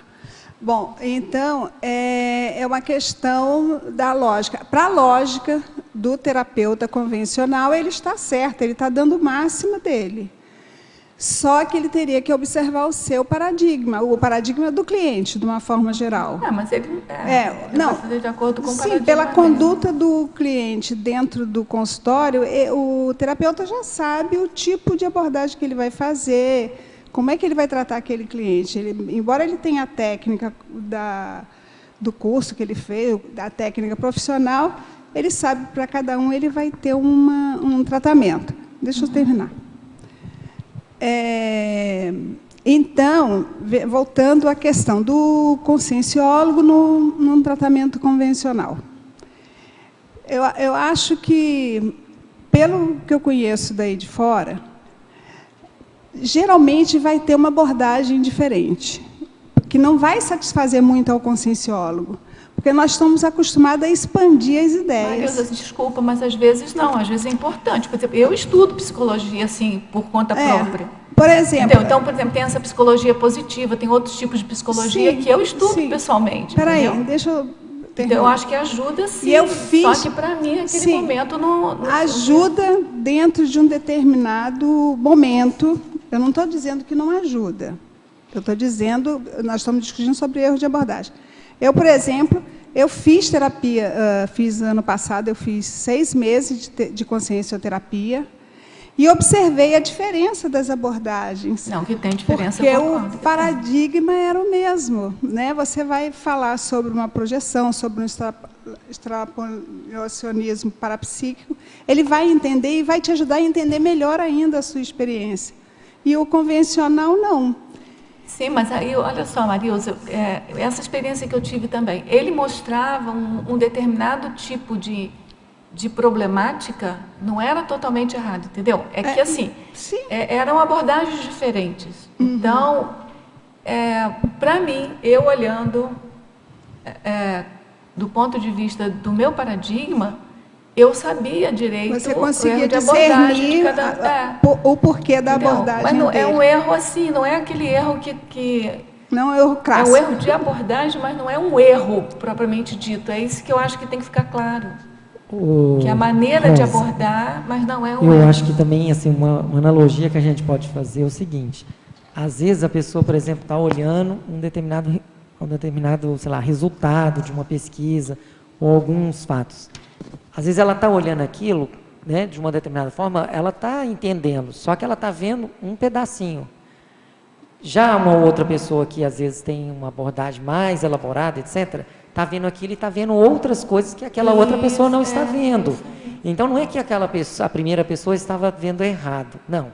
Ela estava vendo corretamente, mas com uma limitação do ponto de vista dela, devido porque ela tem uma abordagem menor, etc. Outra coisa é a pessoa que já tem uma abordagem mais ampla, consegue encaixar aquilo dentro de um todo maior e vai ver outras correlações que aquela pessoa não fez. Não é que invalidou o que a outra pessoa tinha visto, só porque a outra pessoa estava mais limitada dentro da visão dela. Você quer ver uma coisa? A gente aqui conversando, né? Quem tem mais parapsiquismo tem possibilidade de ter uma abordagem mais avançada, porque quem tem parapsiquismo tem mais lucidez sobre as coisas, né?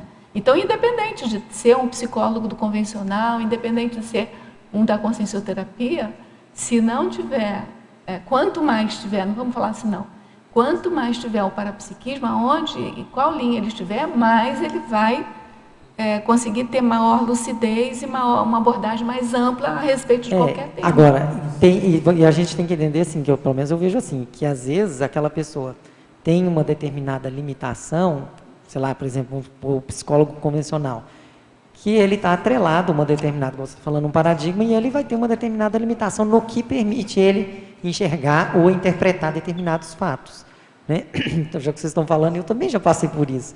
Na época, na verdade, eu nem conhecia a Conscienciologia, mas a psicóloga lá no caso, estava fazendo um relaxamento comigo, etc. e tal.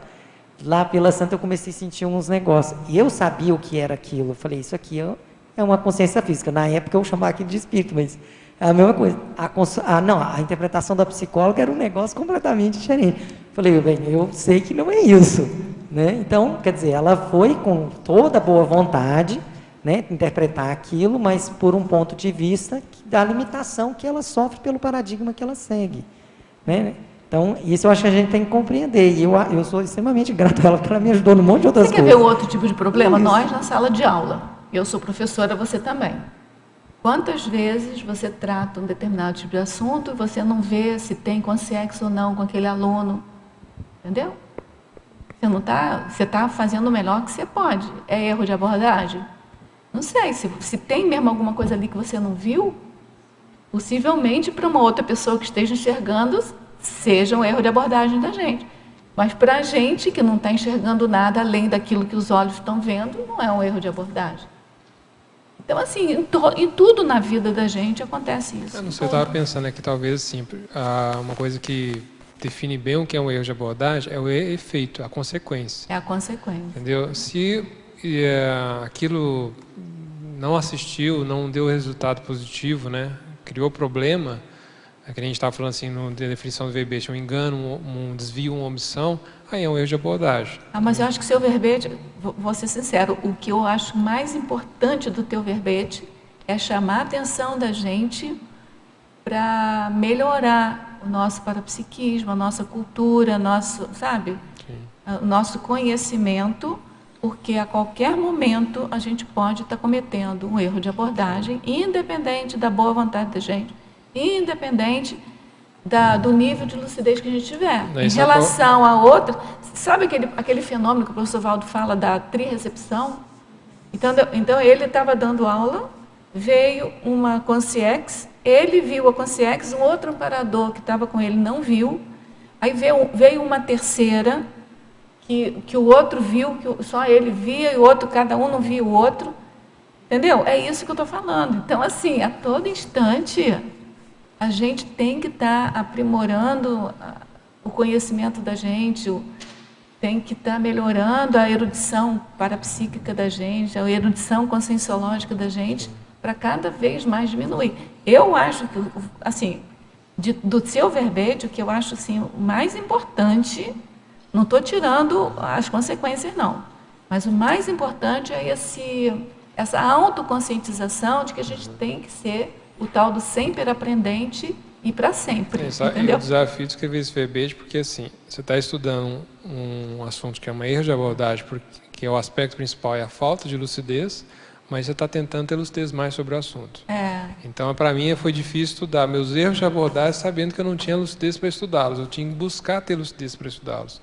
Então, é uma coisa difícil, né? Mas faz parte. E aí, quanto mais você tiver lucidez, mais você vai ver que tem uma lucidez acima da sua. E vai ser assim, mas é isso que eu acho que é isso que é o bom do verbete dele. Entendeu? É chamar a gente a responsabilidade de cada vez melhorar mais.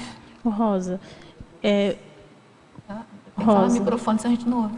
Eu estou lembrando aqui, isso é um caso que o professor Valdo também comentou, né, que o evoluciólogo, o serenão, eles têm uma cosmovisão maior, né, ele vê o erro de abordagem dele é diminuído com relação ao nosso, mas às vezes o assistido não responde daquela forma, de todas as formas previstas, e o próprio serenão, o evoluciólogo, aprende com aquela nova forma de errar ou de lidar com aquilo. Ele não conhecia aquela forma. Não conhecia. Então, como a consciência é muito complexa, acho que só a consciência livre e olhe lá vai prever, né, todos esses erros possíveis, essas reações possíveis, e não vai ter um possível erro de abordagem. Eu acho que o erro é natural, porque vai sempre expandir. Porque se a gente pensar naquele erro da ignorância erro também. Do curto de lucidez. O que eu acho mais assim, porque sério... tem o erro dele também, que é por falta de... o que mais sério é essa reincidência. A né? reincidência a pessoa que é o problema. está errando, está errado, viu que tem consequências sérias para ela e para as outras pessoas e continuou fazendo. Aí sim, essa é a teimosia burra, isso, né? Isso, é a teimosia. Só para complementar, para mim foi um pouco aquela surpresa, né? Tem alguns casos de erro de abordagem que eu cheguei à conclusão que eu estava tendo, que era já de décadas. E quando você se surpreende, depois de ver de décadas, você está tendo aquele erro, e todos os efeitos que deu na sua vida, dá um susto. Porque você não imagina que você pode se enganar tão bem. Esse é um problema, né? Então, vale a pena a gente estudar também os erros de abordagem da gente, né, Ricardo? Professor Ricardo, antagonismologia, página 7, final da terceira linha, poderia relacionar com o tema do verbete, o antagonismo, fechadismo consciencial, abertismo consciencial? Eu, por exemplo, dentro do meu temperamento, né, ao longo da minha história, sempre fui uma pessoa mais introvertida. E muito também, assim, eu tenho o pessoal fala da racionalização, né, que é um mecanismo de defesa de você tentar tornar aquela problema, você, como eu vou dizer assim, como é que é a melhor definição de racionalização? Você pega um problema, né, e você, em vez de... Você justifica, né, você formula ideias, pensamentos para justificar aquele problema, aquele erro, de uma forma muito bem intelectual, né, assim, racional. Mas você está errado. Mesmo com as suas convicções mais lógicas e argumentativas, você está errado. Então, juntando a minha introversão com a racionalização, e claro que sempre tem um apriorismo, né? Aquilo vira uma gororoba que você se engana e vai, aquela onda toda. Então, assim, você acaba ficando numa condição de fechadismo. Então, o amparador não consegue chegar perto de você e te mostrar, não, você está errado. Eu estou me enganando tão bem aquele tempo todo que é difícil para mim acreditar que eu estou errado. Então, ele vai lá, tenta acoplar, mostra, dá ideias, patrocina muitas vezes algum fenômeno parapsíquico para você clarear mais, e fica aquela dificuldade. Então, o fechadismo é essa condição de você não estar aberto a renovações. Já o albertismo, não, você está numa condição mais neofílica, de estar positivo quanto à questão de novidades, de recins. Então, você está aberto a nova forma de pensar, de sentir, de ver. Então, você consegue estar predisposto a mudanças. Então, essa abordagem, eu vejo que dentro do meu temperamento não ajuda muito esses aspectos que você acaba tendendo mais para o fechadismo. Então, você tem que dar um esforço maior para abrir a mente e aceitar o que tiver que ver, a realidade que tiver ali na frente. Então, não sei por aí. Em Tabelologia, página 8, poderia comentar os itens 4, 8 e 10. Eu vou te falando e você vai respondendo. Tá. O 4, emocionalidade indomada versus discernimento avançado. Então, aí no caso de erros de abordagem, uma das características é a fato da pessoa não lidar com as emoções, né, não saber lidar com as emoções, ela sempre fica nesse estado emocional instável, ela não consegue ser racional e achar uma abordagem melhor para resolver aquele problema. Então, ela acaba aplicando a mesma abordagem para o mesmo problema e não resolvendo o assunto. Então, as emoções elas atrapalham a pessoa a saber ter discernimento, né, para qual é a melhor atitude para aquele caso. Então, discernimento avançado, não, a pessoa já fica numa condição que a mente dela está expandida, ela tem uma visão panorâmica sobre os fatos. Então, ela consegue ter um nível de racionalidade avançado, né, positivo, que ela consegue saber de que forma tratar aquilo que vai dar um resultado positivo. Outro item... É o 8, inexperiência e ignorância versus Isso. traquejo e expertise. Então, aqui, embora eu fiz aquele questionamento, que realmente eu questiono para mim até que ponto é ignorância minha e até que ponto não é. Não, isso a gente tem que fazer sempre. Isso, eu não estou dizendo para não fazer, não. Tem que fazer sempre. Existe esse caso. Quando o caso é verídico, que realmente há inexperiência e ignorância, por exemplo, num caso, ao longo de várias vidas intrafísicas, você passa algumas situações que você sempre tende a errar naquela situação.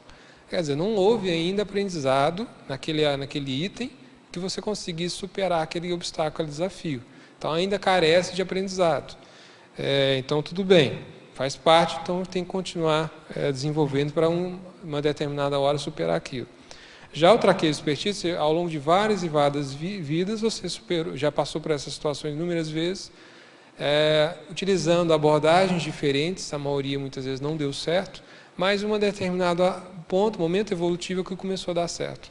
E aí você começa a replicar aquilo nas próximas vidas. Só que a tendência é não ficar só naquilo. Você também, a sua abordagem cada vez mais ser mais avançada. Então é por aí. E o 10, raciocínio a priorístico versus intelecção elaborada e lógica. Então, exemplo disso é aqui, ó. Eu ficar nessa condição introspectiva, fechada, eu tendo a ser mais a priorista e fazer o processo da racionalização. Ficar me justificando que as coisas existem porque tais motivos, então, para manter a situação do jeito que está. Uhum. Agora, se eu vou e não quero estar mais nesse tipo de abordagem, comportamento, e tento fazer, por exemplo, que nem um caso do esquema de abordagem, você estudar as minhas abordagens nas várias áreas da minha vida, eu vou estar usando a intelecção elaborada e lógica. Então, eu vou sair daquela condição de ficar me justificando e ficar com apriorismos, né? Então, aí muda a situação, porque aí você vai ver que você vai estar aberto a novas abordagens e vão ver o que vai acontecer, quais resultados vão mudar. Oi, Ricardo, parabéns aí. Na página 10, em abordagens, o item 4, você podia explicar aí como é que você faz esse autoexame nessa questão da direção? Está lendo? Tem convicção de estar correto. na maneira de tratar certo contexto ou realidade, embora os fatos e parafatos apontem estar indo na direção errada? Tá, então, vou lembrar aqui de alguns casos pessoais. Então, por exemplo, no voluntariado. Me afinizei com determinada atividade, tarefa, e vou fazendo. Só que eu vejo que aquilo não vai, passa um ano, eu não vejo que aquilo vai mudando ou melhorando as coisas. Então, eu não vejo que nem no aspecto pessoal eu vejo que eu vou desenvolvendo, eu vejo que eu fico estagnado naquela função, e além do mais eu não contribuo muito para o grupo no sentido de estar fazendo uma atividade, uma função que eu estaria dando mais exemplos. Então eu vejo que ao longo de um ano a coisa fica mal parada, estagnada, eu não vejo um amparador acoplar comigo e me dar inspirações para trabalhos mais positivos que eu posso fazer. Eu fico numa situação cômoda e ruim.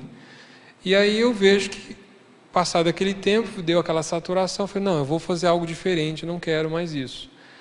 E aí eu começo a abrir, né, as possibilidades. Então, primeiro movimento, vou me disponibilizar para fazer vou me deixar aberto a inspirações. Então, vou ver se algum trabalho, alguma coisa eu posso fazer dentro do grupo, que eu possa desenvolver melhor e aquilo pode ter resultados diferentes. Então, ou seja, a partir desse autoexame de ver que o amparo não está conectando, que eu não estou tendo muitas contribuições para o grupo, que o meu processo intraconsciencial não houve avanços. Quer dizer, há um erro de abordagem ali naquele trabalho de voluntariado. Então, eu consigo fazer esse diagnóstico. Então, você vê que você tem que fazer uma mudança. Não sei se é por aí que se esclarece. Mas eu pensei naquelas situações assim que você fala em fatos e parafatos, né? Que tudo está indicando que você devia ir num caminho e você bota pé firme, não, eu vou pelo outro. Assim. Sim, o que você sente para tomar essa decisão? Então, por exemplo, fatos, nesse exemplo que eu estou passando. Eu estou contribuindo para o grupo, ali no caso do voluntariado, naquele período de um ano, eu tive uma boa contribuição? Foi fato que não. Para fato, o amparador, eu vi que ele ficou bem acoplado comigo, estava trabalhando junto comigo? Não. Então, estava errado. Então, eu vejo, quando eu vi que a situação eu inverti, eu vi a diferença, quanto que o amparador estava mais acoplado comigo, tantos insights, ideias, projetos que poderiam ser feitos, ou até mesmo aparecer pessoas para querer trabalhar comigo sobre aquele projeto. Então, você vê que o contexto mudou. Mas é porque eu vi que eu estava com a forma de pensar equivocada, e eu estava tratando aquele trabalho no voluntariado também de forma equivocada. Então, ou seja, o fato para fato, você vê a partir desses pontos. Okay. Ricardo, na página 9, na hipoacuidade, você poderia fazer um cotejo aí entre o número 7 e o 10? Abordagem simplista, abordagem varejista. Tá, então, primeiro a varejista é aquela abordagem limitada, né? Que o alcance dela, os resultados delas são aquém. Então, por exemplo, se eu estou ao longo de 20 anos da minha vida, a minha vida assim, teve bons recinhos, consegui alguns sucessos, mas dentro do meu potencial, eu acho que aquilo ainda está pequeno. Eu poderia estar me evoluindo num nível maior e ajudando mais ainda. Então, ou seja, minha abordagem naquele período de 10, 20 anos está varejista. Eu estou permitindo ter uma abordagem onde a minha automanifestação ainda fica aquém, menor. No caso, a abordagem simplista é aquela questão do senso comum, né? Então, você adota uma abordagem que geralmente todo mundo fala, olha, para tal problema, utiliza tal abordagem. E você aplica como se aquilo servisse para tudo e não serve, não funciona. Então, ou seja, de 1 milhão de pessoas, talvez 1% funciona ou menos, mas você vai usar porque é consenso. O caminho mais fácil, né? É o caminho mais fácil. O caminho mais fácil. Muito obrigada, viu? Em hiperacuidade ainda, eu não sei qual o item que a Marilsa perguntou, mas a pergunta é: poderia comentar os itens 1, abordagem atacadista, ao contrário, e 9, abordagem profilática? É o contraponto que a Marilsa perguntou. Então, atacadista é isso. Você vê que algumas abordagens, por exemplo, o fato de você, no meu caso pessoal, eu percebi que a escrita é algo importante para mim, estou vendo os benefícios disso para mim, os resultados.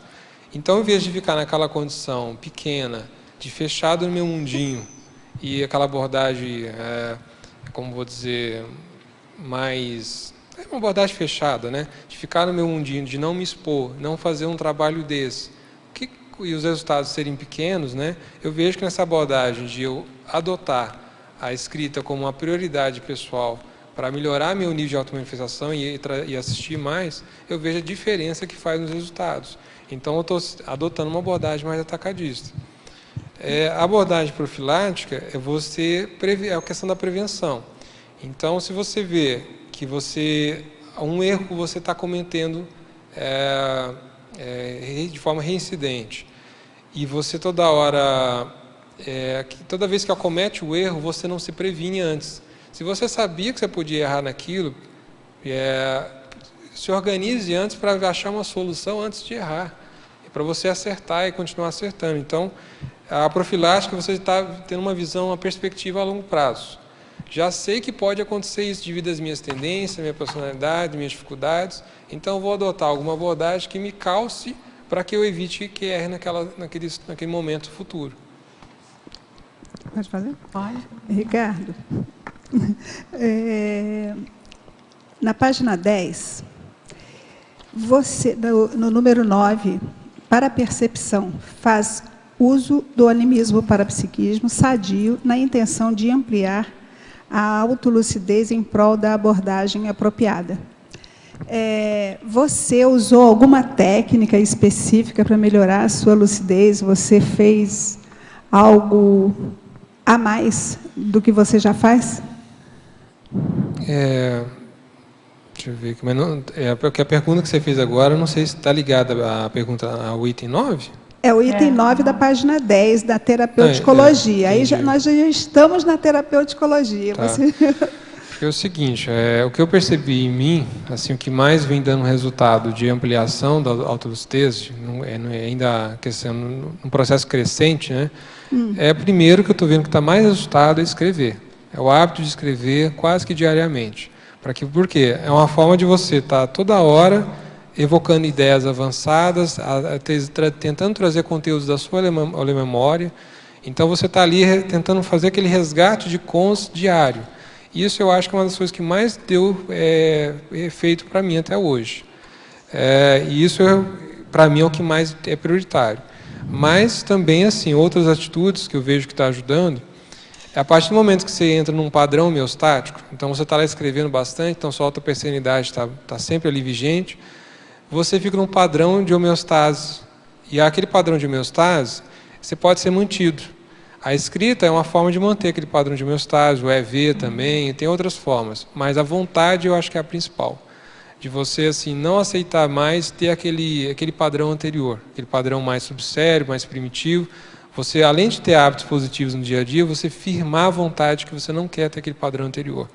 Não parece um pouco ideal, uma coisa meio chavão, fantasiosa, mas eu vi que é possível sim. É possível. E o que faz a vontade funcionar, claro, você tem que ter recursos. Você não dá para você ter essa vontade de uma forma seguinte: sua vida está desorganizada, está cheia de entropia, você não tem hábitos sadios, aí a vontade nenhuma vai funcionar. Mas se você tiver organizar a sua vida e ter hábitos sadios, que nem o caso da escrita, é possível, a vontade consegue sustentar. Muito bom, obrigada. Ricardo, não é propriamente uma pergunta, mas é uma contribuição aí de uma colega nossa. Eu vou ler para você. Professor Ricardo, muito boa discussão. Gostaria de contribuir. Sou perfeccionista, portanto, a questão do erro me interessa e eu pesquiso esse tema. Percebo que o erro pode ocorrer pela ignorância ou cognição distorcida, inexperiência e vulnerabilidades pessoais, retromemórias, preconceitos, etc. O mesmo com o erro de abordagem. Outra coisa é o viés que a Consim utiliza na abordagem, o paradigma, olhar da profissão, cultura ou mesologia. Importa termos clareza da etiologia do erro de abordagem para não errarmos novamente. É tudo que foi discutido aqui, né? Ricardo, a gente tem alguns minutos ainda. Sabe o que eu queria? Que você falasse um pouco da sua frase enfática, que eu achei ela bem enfática, bem boa.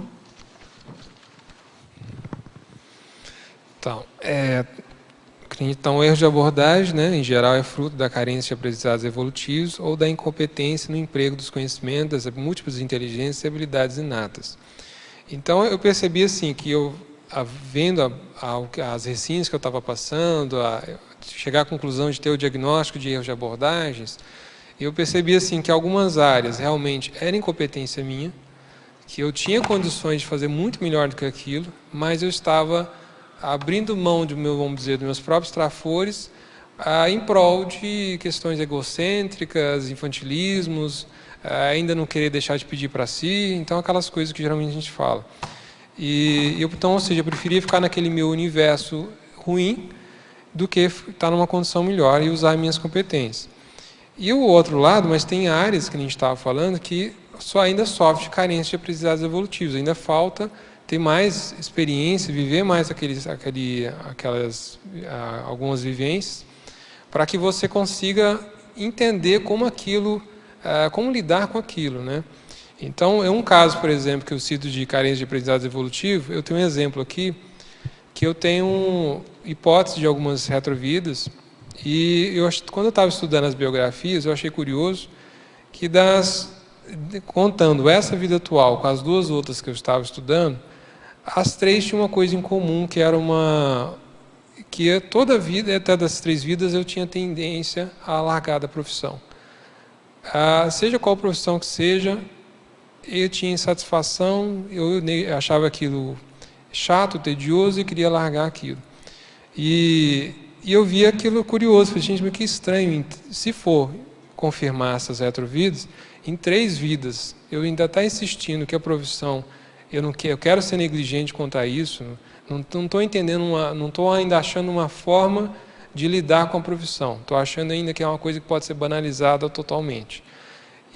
Porque, como diz, né, eu tenho uma programação, uma ProEx, importa é a ProEx, é o que eu vou mexer, o resto é secundário, não quero saber. Você deve ter sido cigano muitas vidas, né? Então está com dificuldade agora. E aí, quando eu vi isso, eu me dei um baque, né? Eu falei assim, nossa, que curioso, por que está faltando de carência de aprendizado evolutivo nesse aspecto para mim cair a ficha que eu não posso ficar fazendo isso? Porque aí acaba tendo omissões, né? Porque, inclusive, uma das vidas era médico. Então, ou seja, atuou como médico, por exemplo, 10 anos, mas poderia atuar mais como 30, 40 e quis abandonar para fazer outras atividades lá mais hedonísticas, vamos dizer, pode ter ocorrido omissão ali, né, deficitária. Então, isso é uma coisa que eu fiquei pensando. Com muita probabilidade, né? Mas isso, então, você já está resolvendo isso? Agora, depois dessas caídas de ficha, eu estou começando a trabalhar comigo, assim, de insistir em achar formas melhores de lidar com a profissão e não desistir. Então, ou seja, quebra a cabeça e acha um jeito. Você trabalha Hoje eu sou como bibliotecário. Está trabalhando com os livros, então tem que ver o que você... Isso te dá alguma dica do passado? Como? Isso te dá alguma dica do passado? De certa forma, sim. De certa forma, para a escrita, né? Por isso que você está voltando para a escrita, né? Acho que talvez até é uma forma de me ajudar a manter o foco, né? Porque se você muitas vezes está em áreas profissionais menos intelectuais, né? Assim, que não depende muito do trabalho intelectual, né? Muitas vezes peça mais, né? Então, talvez assim essa profissão vai estar me ajudando assim, olha, segura as pontas, faz o que é melhor aí, lida da melhor forma possível, mas não abre mão, não desiste, e enfim, né? E não dá, né? Então, tem alguma técnica, eu estou vendo aqui, a técnica que você já respondeu, a técnica de esquematizar os temas, essa você já respondeu. Contexto, realidades e as respectivas abordagens. E tem a outra técnica que é da abordagem racional às realidades. Como é que você concilia essa técnica da abordagem racional às realidades se você ainda percebe que você comete erro de abordagem?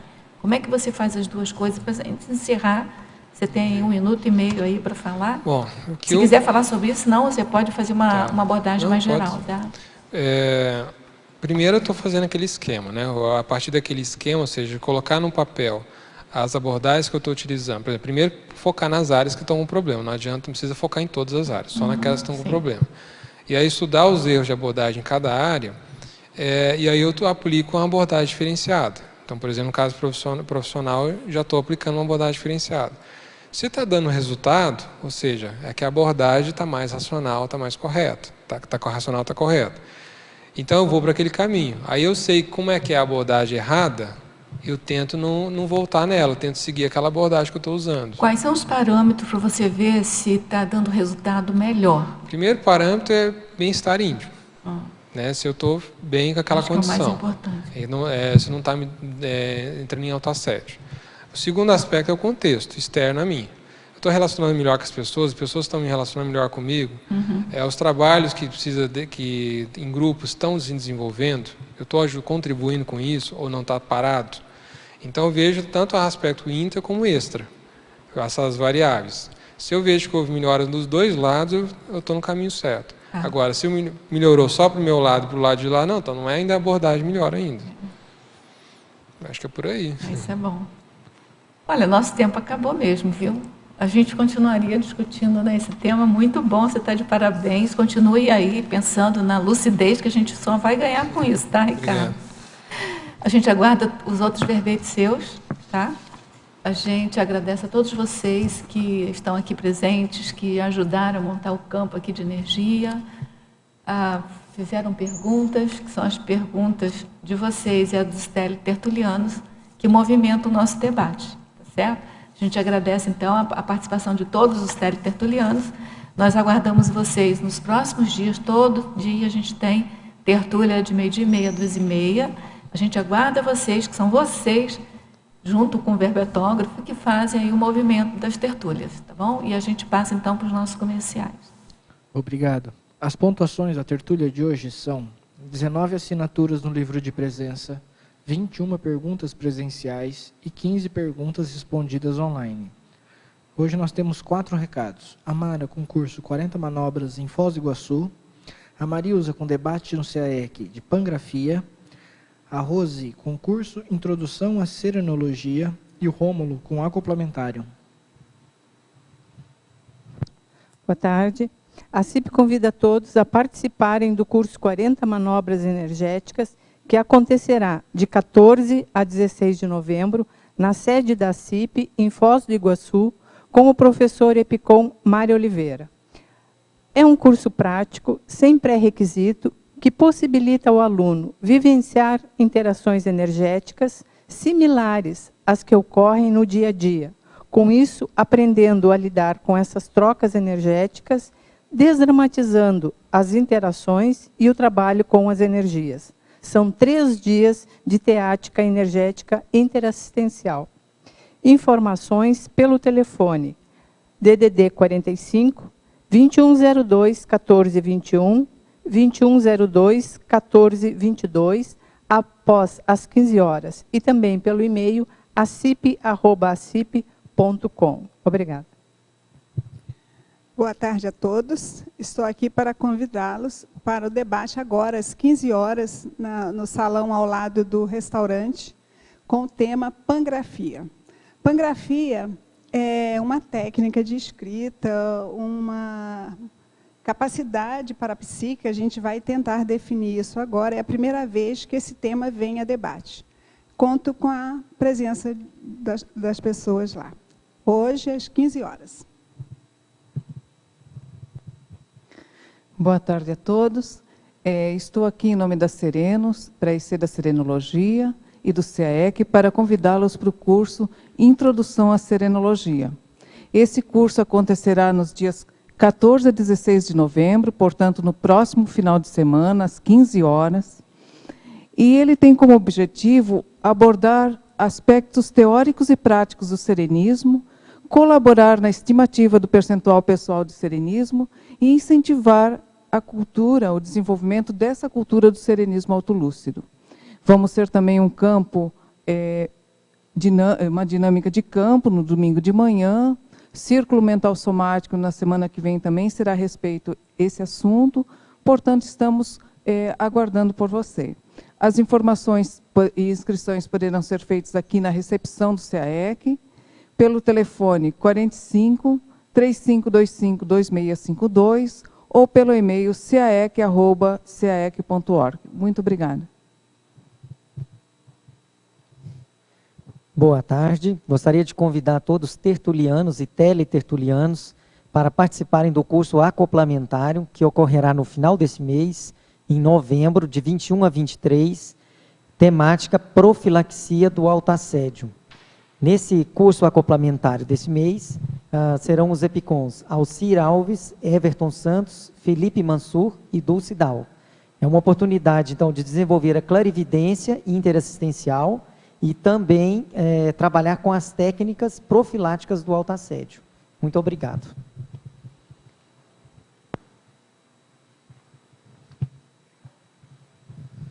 Para amanhã, teremos o verbete hiato verbetográfico, especialidade evoluciologia, com a verbetógrafa Nina Rosa Manfroy. Obrigado e boa tarde a todos.